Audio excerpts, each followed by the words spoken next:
Hebreus capítulo 10, versículo de número 37.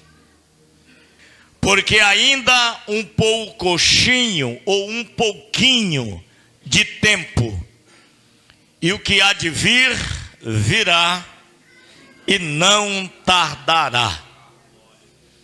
Queridos irmãos, a vinda de Jesus é uma realidade inegável.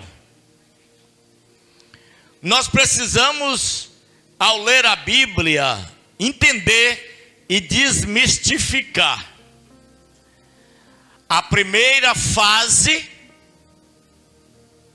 da segunda vinda de Jesus. Porque Jesus não voltará duas vezes. Jesus voltará uma vez, em duas fases. Na primeira fase, ele virá até as nuvens para arrebatar a igreja. E 7 anos depois, dá-se a início a segunda fase da sua próxima vinda. E aí ele vai descer com a igreja para reinar na terra por 1000 anos. Então o que nós vamos falar nessa noite é sobre a primeira fase da segunda vinda. Por que da segunda? Porque a primeira vez ele já veio, nasceu como uma criança. No capítulo 7 e o versículo 14 de Isaías: porque um menino, porque o mesmo Senhor vos dará um sinal, porque uma virgem conceberá e dará à luz um filho, e chamá-lo-ão pelo nome de Emanuel, que traduzido é Deus conosco. Capítulo 9, versículo 6: porque um menino nos nasceu e um filho se nos deu, e o seu nome será Maravilhoso, Conselheiro, Deus Forte, Pai da Eternidade e Príncipe da Paz. Essas promessas falaram a respeito da vinda de Jesus para nascer do ventre de Maria e nos trazer a salvação e a sua morte na cruz do Calvário, derramando o seu sangue para nos purificar de todos os nossos pecados. No capítulo 9 de Isaías, quando citamos: porque um menino nos nasceu e um filho se nos deu. O menino, filho de Maria, humano, segundo a carne, um menino nos nasceu. Mas quando a expressão e um filho se nos deu, não se fala de filho de Maria, mas do filho de Deus. Como menino, filho de Maria. Como filho, o filho de Deus, que veio buscar e salvar os que se haviam perdidos.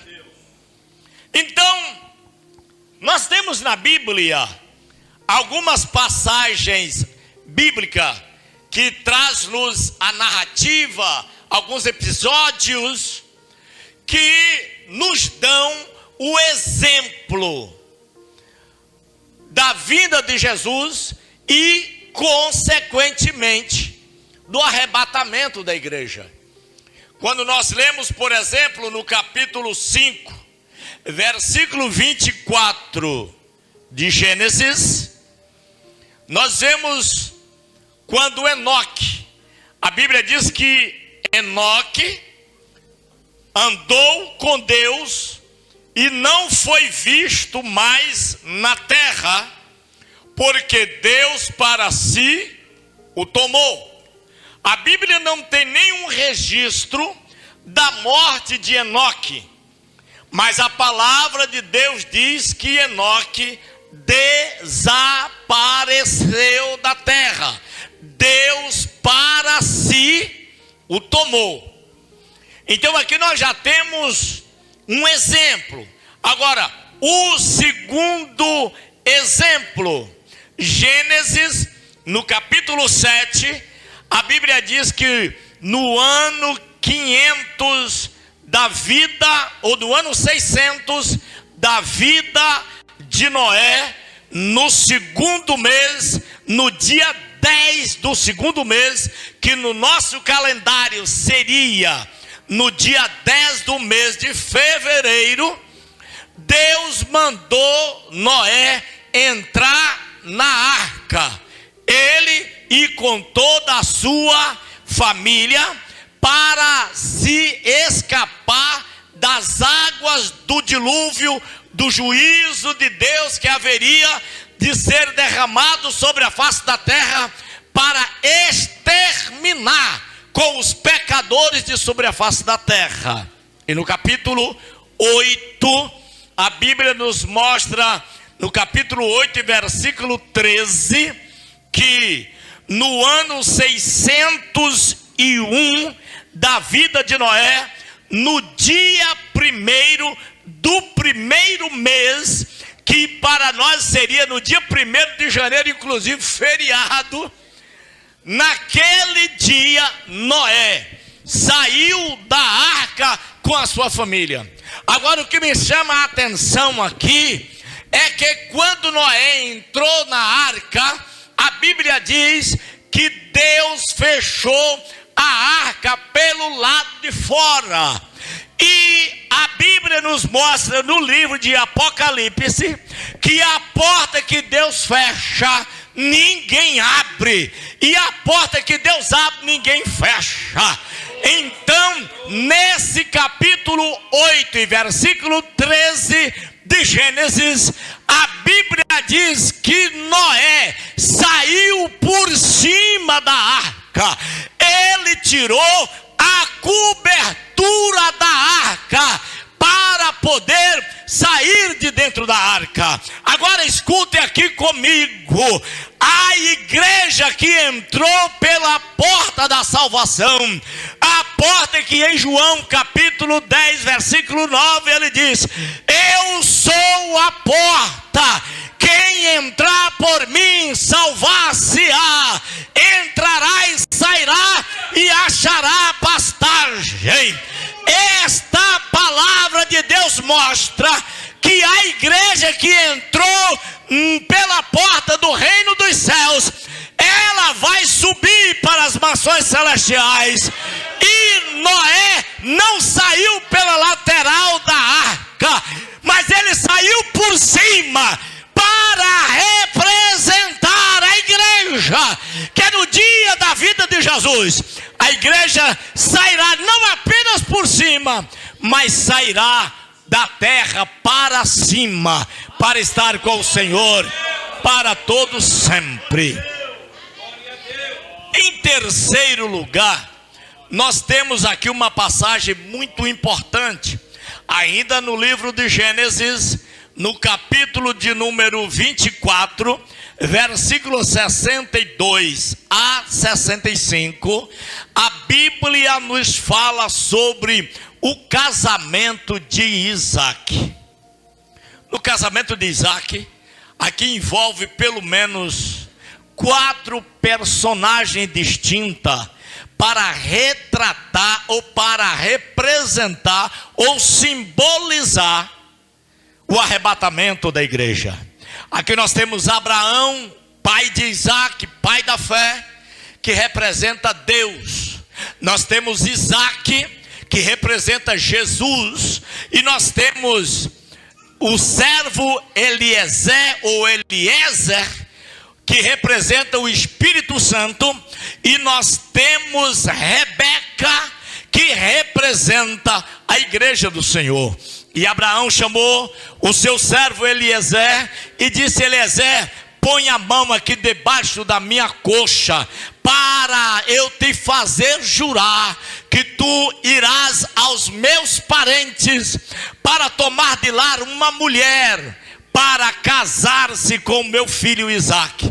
Depois de uma longa conversa, aquele servo aceitou a proposta, fez o juramento, em seguida mandou albardar 10 camelos, chamou alguns dos servos de confiança e seguiu viagem para trazer de lá, daquelas terras, uma moça para casar-se com Isaque.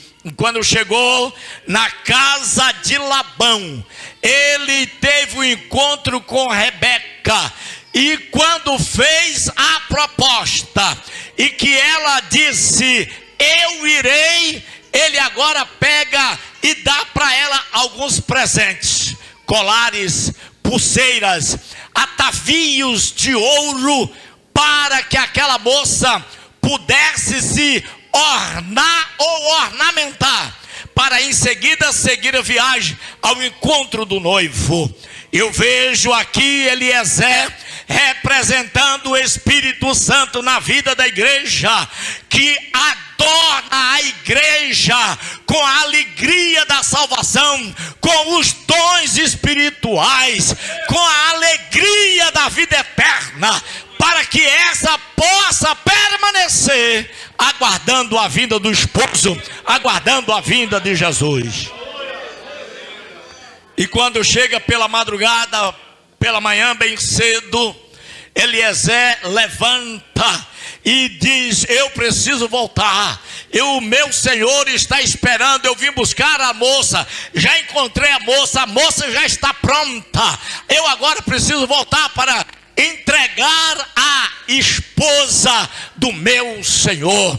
E os pais começaram a dizer, fique mais uns dias com a gente, deixa a moça pelo menos 10 dias, depois ela irá. Mas quando perguntaram para ela, você vai com esse moço? Ela disse, eu irei, porque a igreja não pode ficar presa a nada deste mundo. Quando chegar o momento do seu arrebatamento, a igreja vai deixar irmão, a igreja vai deixar pais, a igreja vai deixar amigo, a igreja vai deixar casas, a igreja vai deixar o lugar do seu habitar natural e partirá em direção a Jerusalém celeste para encontrar com o seu noivo. E ele colocou aquela moça sobre um dos camelos, colocou todos os seus pertences e começou a sua viagem de retorno para encontrar-se com Isaque, o seu senhor. E em um dado momento, pela viração do dia, depois quem sabe aí dos seus 7 dias de caminhada, aquela moça levanta os olhos e avista um varão que não estava na casa do pai, mas que havia saído da casa do pai, do trono, da presença do seu pai, e tinha vindo até o campo para orar, o que representa Jesus saindo do trono para vir recepcionar a igreja nos ares, para vir recepcionar a igreja na altura das nuvens. E quando ela olha, ela pergunta, quem é aquele homem que está vindo ao nosso encontro? E Eliezer disse, aquele que está vindo ao nosso encontro é o meu Senhor.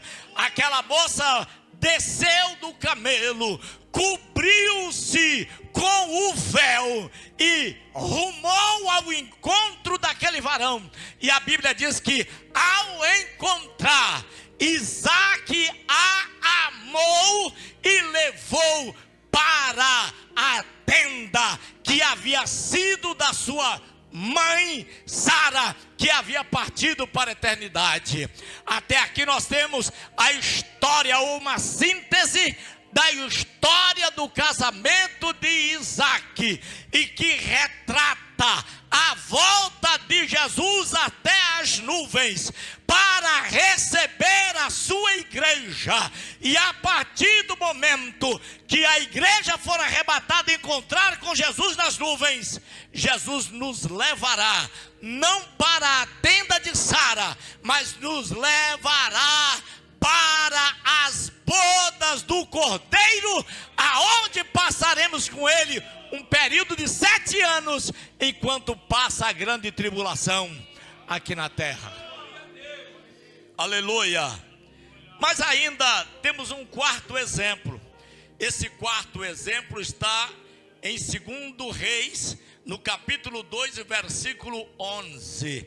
A Bíblia diz que, havendo Deus ter que arrebatar Elias, o homem de Deus que seria o substituto de Elias, Eliseu, percebeu o que ia acontecer e se uniu a Elias, de modo que aonde Elias botava o pé, ele botava o pé junto com Elias, até o momento que atravessaram o Jordão.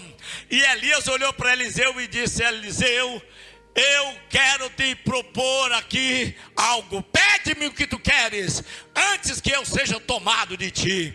Ele disse: eu peço que haja sobre mim uma porção dobrada do teu espírito. Elias vira para ele e diz: dura coisa me pediste, todavia, se tu vires a hora que eu for tomado de ti, isso te será feito. Porém, se não vires, isso não te será feito. Se Eliseu já estava colado em Elias, agora misturou-se com Elias. E quando Deus, vendo aquela situação, Deus certamente disse: do jeito que eles estão unidos ali, se eu puxar um, vou acabar trazendo os dois. Aí Deus mandou um carro de fogo com um cavalo de fogo, que passou entre Elias e Eliseu, separou um por um lado, outro por outro, e Elias subiu ao céu num redemoinho.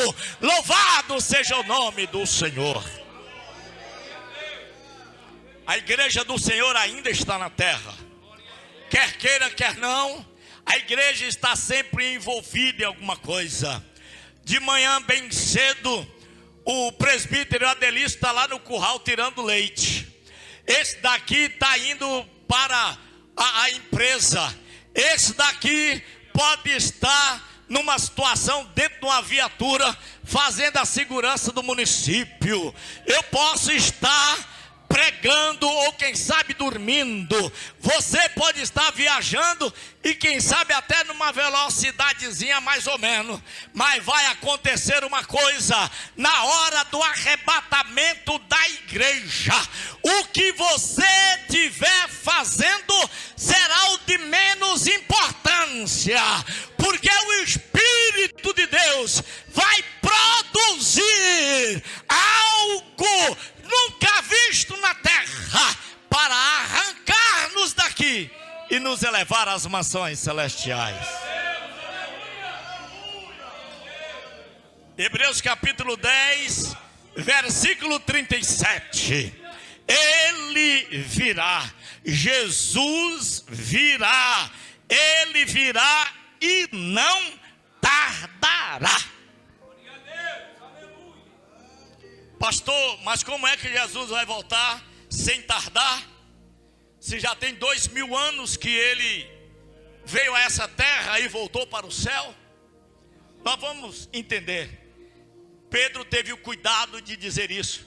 Ele disse: olha, não ignoreis uma coisa, que para Deus um dia é como 1000 anos, e 1000 anos é como um dia. Se está tardando é para você, se está tardando é para mim. Agora para Deus foi hoje que ele fez a promessa. Ou foi ontem, porque se um dia é como 1000 anos, já se passaram 2000 anos. Então para Deus ele fez essa promessa, foi ontem. Está fresquinha, a sua voz ainda continua ecoando, quando ele prometeu voltar para buscar a sua igreja. Mas Pedro disse: ele não retarda a sua promessa, mas ele é longânimo para convosco, não querendo que nenhum de vós se perca, senão que todos venham ao arrependimento. Aleluia. Mateus capítulo 24, 36 a 44. A missionária Iuli já falou isso aqui nessa noite. Porém, daquele dia e hora ninguém sabe, nem os anjos dos céus que estão nos céus, porque tem anjo que está na terra. Tem anjo que está na terra. A Bíblia diz: o anjo do Senhor acampa-se em volta daqueles que temem e os livra. No capítulo 28 de Gênesis, a Bíblia diz que Jacó estava dormindo e ele viu uma escada posta na terra, o topo tocava no céu, Deus estava no topo da escada e os anjos de Deus subiam e desciam sobre aquela escada. Então, se primeiro ele subia, é porque já estava na terra, e porque eles voltavam para continuar na terra, protegendo aqueles que iam herdar a salvação. Hebreus capítulo 1, versículo 14: porventura não são todos eles espíritos ministradores enviados para servir a favor daqueles que iam herdar a vida eterna? Quando você lê o Salmo de número 91, a Bíblia diz que 10.000, ou seja, 1.000 cairão à tua esquerda, 10.000 à tua direita, mas tu não serás atingido, porque o Senhor dará ordem aos seus anjos para te guardar em todos os teus caminhos, para que não tropece com o teu pé em pedra. Mas aqui Jesus disse que os anjos que estão no céu não sabe o dia nem a hora. E ele, quando aqui estava e pronunciou estas palavras, ele disse: o Filho também não sabe, mas unicamente o meu Pai que está nos céus. E como foi nos dias de Noé: comiam, bebiam, casavam, davam-se em casamento, até o dia em que Noé entrou na arca, e não perceberam, e veio o dilúvio e os levou a todos. Portanto, estai vós também apercebido, porque vós não sabeis quando chegará o tempo.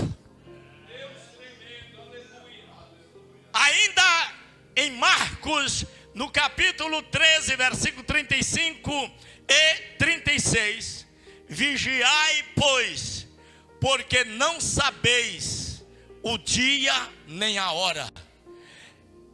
Aquele dia virá como um ladrão de noite, de modo que aqueles que estiverem vigiando não serão surpreendidos, mas quem se entregarem ao sono, esses infelizmente serão surpreendidos com a vinda de Jesus.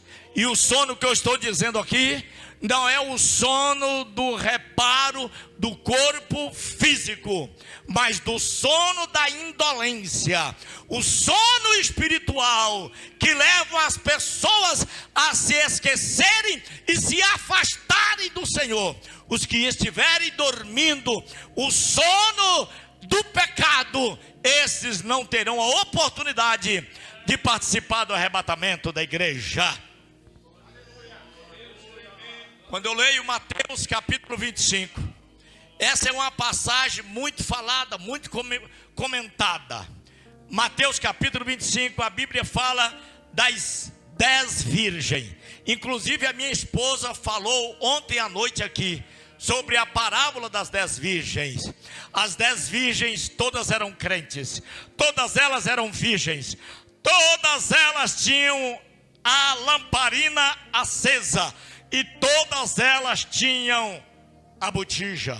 Mas acontece é que, tardando o esposo, tosquenejaram todas e adormeceram. Era altas horas da noite, elas dormiram, mas à meia-noite ouviu-se um clamor. Aí veio o esposo, sai-lhes ao encontro. Elas despertaram todas ao mesmo tempo.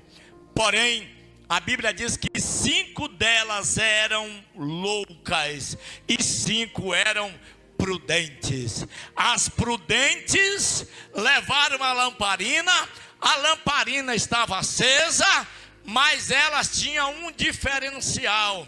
Elas tinham a botija, e a botija estava cheia de azeite também, dizendo: se ele tardar, eu tenho reserva para reabastecer e continuar esperando.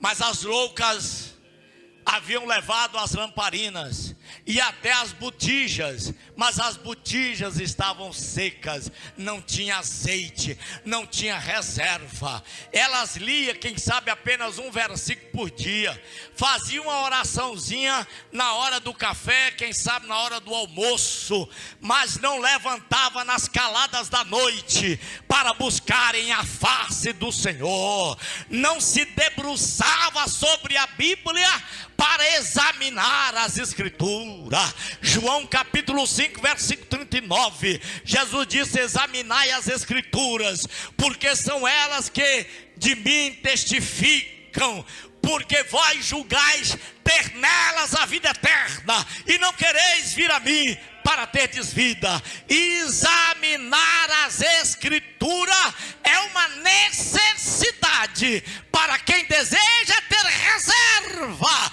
na sua botija espiritual, para manter-se abastecido para a vinda do Senhor.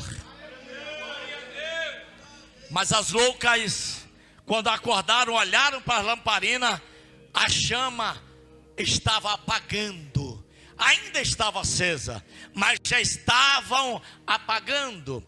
E elas viraram para as prudentes e disseram: dai-nos do vosso azeite, porque as nossas lâmpadas se apagam. Mas as prudentes, porque eram prudentes, disseram: não seja caso que falte a nós e a vós, e diante aos que vendem, e comprai-o para vós. Ah, meus amados irmãos, a salvação não é algo para deixar para a última hora. A salvação não se pode comprar por dinheiro. Na última hora eu dou um jeitinho, resolvo o problema, entro na fila e chegarei lá no céu. Não, a salvação acontece na vida daqueles que aceitaram a Jesus como Salvador e que ouviram a voz do Espírito dizendo: ser fiel até a morte, e dar-te-ei a coroa da vida. E indo elas comprar, veio o esposo, e as que estavam preparadas entraram para as bodas, e fechou-se a porta. E as que chegaram depois ficaram do lado de fora, batendo e dizendo: abre-nos a porta. Mas a voz do lado de dentro dizia: apartai-vos de mim, porque eu não vos conheço. Queridos irmãos, é uma necessidade. A vinda de Jesus é fiel. Quando eu leio, por exemplo, capítulo 23 de Números, a palavra do Senhor diz assim: Deus não é homem para que minta, nem filho do homem para que se arrependa. Porventura diria ele, não faria? Ou falaria e não confirmaria? Jesus disse: passarão os céus e a terra, mas as minhas palavras não hão de passar. Ele prometeu que virá nos buscar, então nos preparemos, estejamos com a lamparina acesa e estejamos com a botija de reserva cheia, porque ele virá a qualquer momento para buscar a sua amada igreja. Aleluia, aleluia. Aí muitas pessoas têm dito: Jesus não vai voltar mais coisa nenhuma, o que é que ele vai vir fazer aqui? E as lutas surgem de um lado, lutas surgem do outro lado, perseguição e tantas outras coisas que surgem na nossa caminhada para tentar nos barrar. Jesus, sabendo disso, no capítulo 14 de João, no versículo 1, 2 e 3, ele disse: não se turbe os vossos corações, credes em Deus, crede também em mim. Na casa de meu Pai há muitas moradas, e se não fosse assim eu vos teria dito: vou preparar-vos lugar, e se eu for e vos preparar lugar, virei outra vez e vos levarei para mim mesmo, para que aonde eu estiver, estejais vós também. Aleluia. Em Atos dos Apóstolos, no capítulo 1, versículo 11, quando Jesus foi elevado às mansões celestiais, e os discípulos ficaram dali olhando do Monte das Oliveiras. Nós acompanhamos ele até as nuvens. Veio uma nuvem e ocultou os nossos olhos. E de repente parou diante deles 2 anjos vestidos de branco, os quais lhes disseram: varões galileus, por que estáis olhando para o céu? Esse Jesus que vocês viram ser recebido em cima no céu, ele há de vir, assim como para o céu o vistes ir. Só um pouquinho de tempo, tenha paciência, espere mais um pouquinho, não desista. Ele é fiel para cumprir a sua promessa. Ele vai voltar. Ele vai voltar para buscar a sua noiva, para buscar a sua igreja. 1 aos Tessalonicenses capítulo 4, versículos 13 a 18, Paulo disse: não quero, porém, irmãos, que sejais ignorantes acerca dos que já dormem, para que não vos entristeçais, porque se cremos que Cristo morreu e ressuscitou, também cremos que os que em Jesus dormem, Deus os tornará a trazer com ele na sua vinda, porque o mesmo Senhor descerá do céu com alarido de arcanjo, tocando a trombeta de Deus, e os que morreram em Cristo ressuscitarão primeiro, e nós seremos transformados e subiremos ao encontrar o Senhor dos ares, e assim estaremos sempre com o Senhor. A vinda de Jesus é uma realidade. A qualquer momento, Jesus vai aparecer para a sua igreja. Na primeira fase, o mundo não o verá. Mas na segunda fase, Apocalipse capítulo 1, versículo 7. Todo olho o verá, até mesmo aqueles que o traspassaram. E Zacarias capítulo 13, versículo 6, ele diz: e se alguém lhe disser: Senhor, que feridas são essas nas tuas mãos? Então ele dirá: essas são as feridas com que fui ferido na casa dos meus amigos.